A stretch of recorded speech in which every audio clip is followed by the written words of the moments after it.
back to my channel. It's Chastity G. If you're new, welcome. If you're back, welcome back, sis. So, we're going to get into some parenting advice. I didn't get a chance to record a intro, which I probably did have a chance to, but I forgot to. So, I'm recording the intro right now. Different look, different hair, different everything, different fit. So if you see a difference in makeup, the fit, the hair, that's why. Because I'm recording this when I'm in the middle of making a new video. But, you know, I couldn't forget to make an intro for the last one. So let's get into the video. We're starting puree at 4 months as advised by our pediatrician. Our baby needs to be assisted with the sitting. I forgot to ask her about the sitting part. It seems like high chair is for 6 months. For those who started solids at 4 months, when does your baby sit? Can I just have her sit on my lap, and I have her support while daddy feeds, or yeah, I mean, you can get a high chair. High chair is not only for 6 months. I mean, eventually you're gonna use it anyway. I mean, it has like a little clip in it so that the baby doesn't slide out. It also has like, you have to put their feet in the high chair so they're not gonna fall out. So, I mean, I don't think high chair is a bad idea, or you can hold her. It's really your preference. And sis posted that 40 minutes ago. Someone said, yes, the advice is to have them on your lap until they can sit without assistance. I will admit we used a high chair with the little pillow in the back of them, then lost the pillow when they were able to sit confidently. Waterproof cover is key though. So I'm gonna say you can hold her or get a little high chair.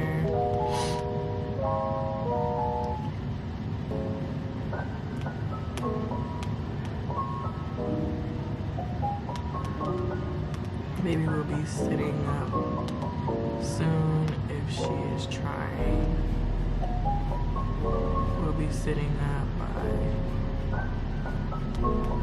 if she is trying.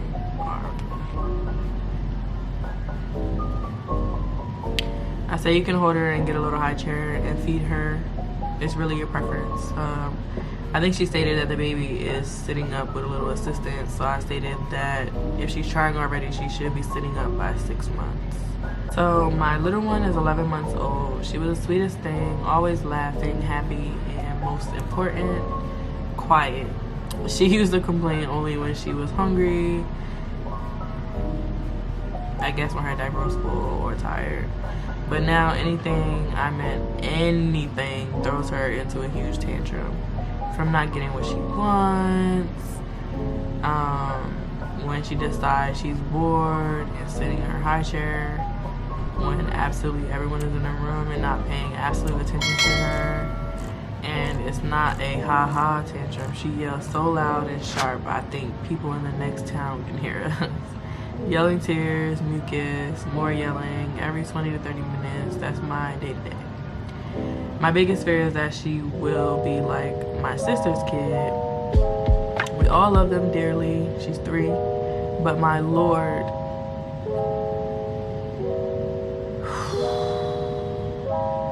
he's the embodiment of the Tasmanian Devil. He's like all the Durex commercial kids distilled into one. My sister aged 10 years and 3. She went from strong independent to broken and beaten. My question is it normal? Is it just a phase? Is it negative behavior? Feedback, please. She's bored, she screams, we jump, and so everything, I'm assuming she meant and do everything we can to make her happy. So she learns that she can get anything she wants by screaming, or am I looking at the beginning of my own Tasmanian? Thank you, I appreciate any advice.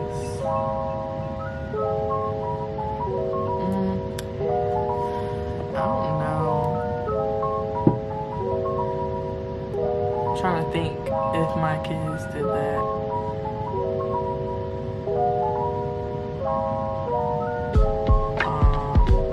Because I know my kids cry a lot, but with baby, she 11 months old, so she don't know how to talk yet. So I mean, she doesn't really know how to control her emotions or anything. I mean, I feel like it's just a phase. It could be a phase. So let's read some comments because I'm unsure about this one, but because it could be a phase. But she could also be in store for her own little Tasmanian Devil too. Oh goodness. Someone said my son went through a similar phase. We just left him to have his tantrums, asked him if he's done, and he takes a breather. I do that with my daughter now. Like, my daughter, she'll start losing her fucking mind because she didn't get what she wants. So I tell her to go in her room. Let me know when you're done. Because I don't want to hear that. And then they said, when he finished screaming, I asked him what was it that he wanted. If it was reasonable, he'd get it. But if I'd already said no, or if it was something he wasn't allowed, I'd give him other options. We did start to use tantrum nap.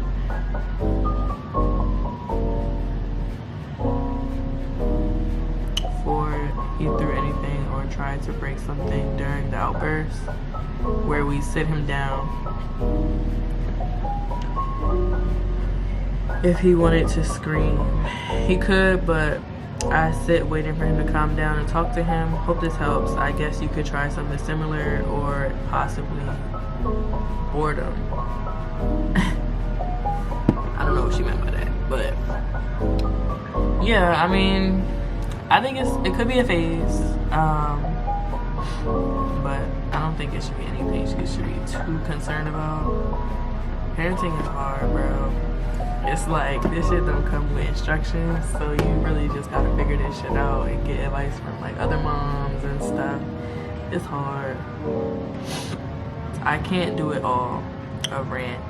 I can't do it all. I'm a mom, I'm a wife, full-time student. I feel like I constantly have essays to write, keep the house clean, and be a wife. I go from one mess to the next, feeling deflated. Sounds like you need a break. That's what I'm writing. Sounds like you need a break.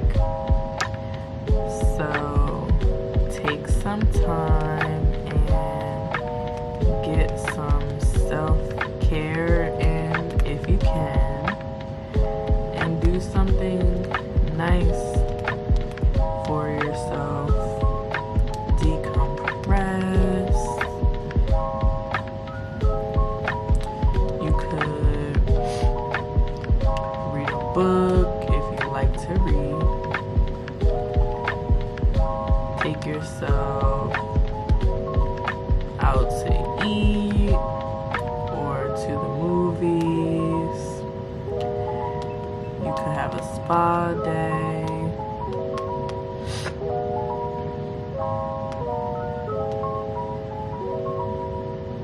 Just do something for you.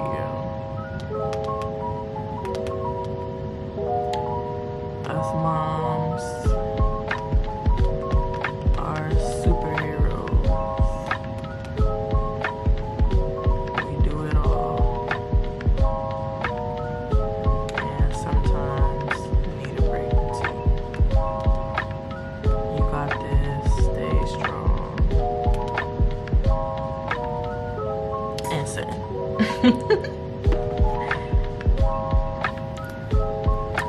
I love giving advice, but I also like uplifting other moms because this is really hard. Like, being a mom is hard, and last night, my son, so I took my kids a bath. I got them something to eat. I took them a bath with a little lavender soap, baby magic, and then, I used the lotion or whatever, got them ready for bed. So I took them in, they went to sleep like 30 minutes later, boom. All right, cool. I'm in my room chilling, you know, getting my life together, wrap my hair, you know, took a shower, chilling in the dark, chilling. At 12 a.m., my daughter wake up. Okay, cool, you had a bad dream, come lay with me, you know, until you get tired again. You know, just reassuring her, letting her know she's safe, you know, nothing's gonna happen to her, she's okay. All right, cool, finally get her to go back to bed. She has an outburst and wakes up my son. My son was knocked out, okay? My son really doesn't wake up in the middle of the night unless he's like thirsty or something. But he woke up and it was like 2 in the morning. I'm ready to go to sleep, half sleep. I seen that he was awake, but I'm like, all right, he just gonna go to sleep because he didn't like pop up or anything. So when I walked out the room, I went in my room, laid down, was half asleep. He come busting in my room at 2 in the morning and decided he didn't want to go to sleep till 5:30 in the morning. I was like so close to tears because I'm just like, bro, I gotta work at 8 a.m. I gotta figure out if I'm taking you to your dad's house at 6 in the morning or if I'm gonna take you to your dad's house on my lunch break. Like, because I'm like, do I want to use my lunch break to go to sleep? Like, it was just so much stuff going through my mind, and I was just like, oh my god, like, I'm so tired, but you won't go to sleep. And he didn't go to sleep until 5:30 in the morning. So I was thinking, like, should I just go to sleep and see how I feel at 6 or 7 and go from there, or should I just take them on my lunch break or whatever? So I ended up just taking them on my lunch break. But that was like the roughest night. Since they had COVID, my kids had COVID, and I was crying because they had COVID. It's a lot, like, because I don't feel like you'll ever not worry about your kids' safety. You'll never not worry about, you know, if they eating enough, like if their stomach feel full, because you don't really know. You just know that they don't want it anymore, but it could be a million reasons why they don't want it anymore. So it's like, it's a lot. The slightest sickness, like moms don't even have a chance to even be sick. Like, it's a lot. So I get it, it's really a lot.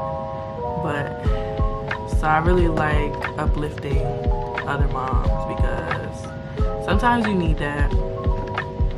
I don't really have that besides from like my mom mainly.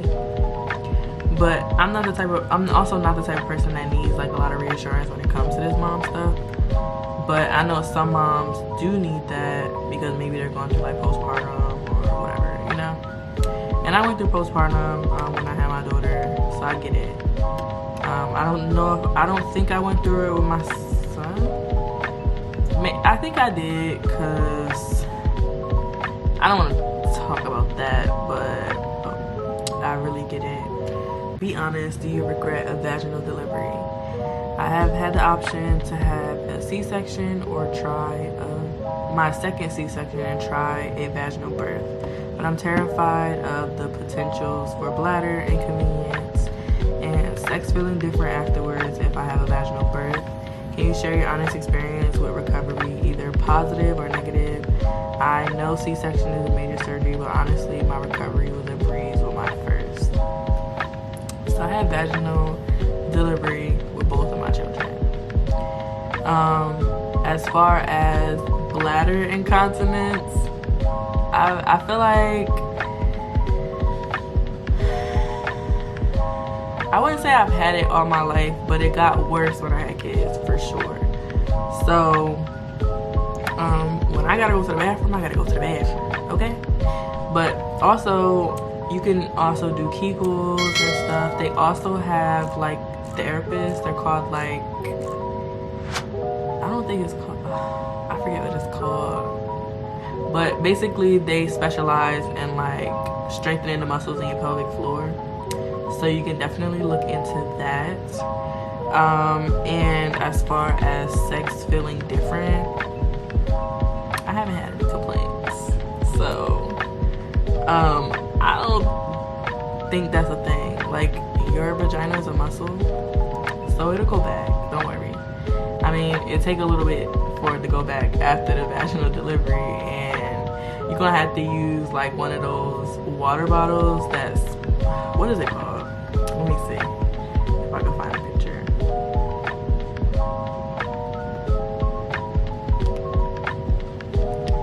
It's called a Lavette, a postpartum wash bottle. So this is typically what they look like. They have different types, but the hospital will provide one, so you can use that. Also, you're going to have to be very careful because every time you pee, it's gonna burn, especially if you tear. You might have to get stitches. I know I had to get stitches both times. It wasn't bad, but I had to get stitches both times. You're gonna want to, they're gonna give you these giant pads, like ice pack pads, or ice packs that can go in between your pad and your vagina. So, make sure you rack up on them. You're gonna be feeling like you got a diaper on. It's completely fine. The ice pack feels amazing when you're healing, for sure. If you don't want to do that, you can make like, you can get like always pads, like the real big ones, and put like aloe vera on them. They are gonna give you this numbing cream as well that you can spray down there if you did get stitches, to help with the pain as well. And they also will give you some medicine that helps with pelvic pain when your muscles are contracting, because that's the medicine that they give you when they come in and they press it on your stomach, and then you're in a lot of pain because they're just trying to make sure you're not hemorrhaging or anything. Everything feels great before they release you. So I really didn't have like a bad recovery. I had a great recovery, but I also did not have sex for 2 months after I gave birth to either one of my kids. So I gave my body time to actually heal so that I didn't have any issues or experience any pain or re-tearing. Because I got stitches, I was scared. So it's not gonna feel different after you have a kid. Like, you're not gonna be stretched out, all that fake ass shit that people say after you give birth to a kid. I'm gonna comment and I'm gonna say, just tell her my experience.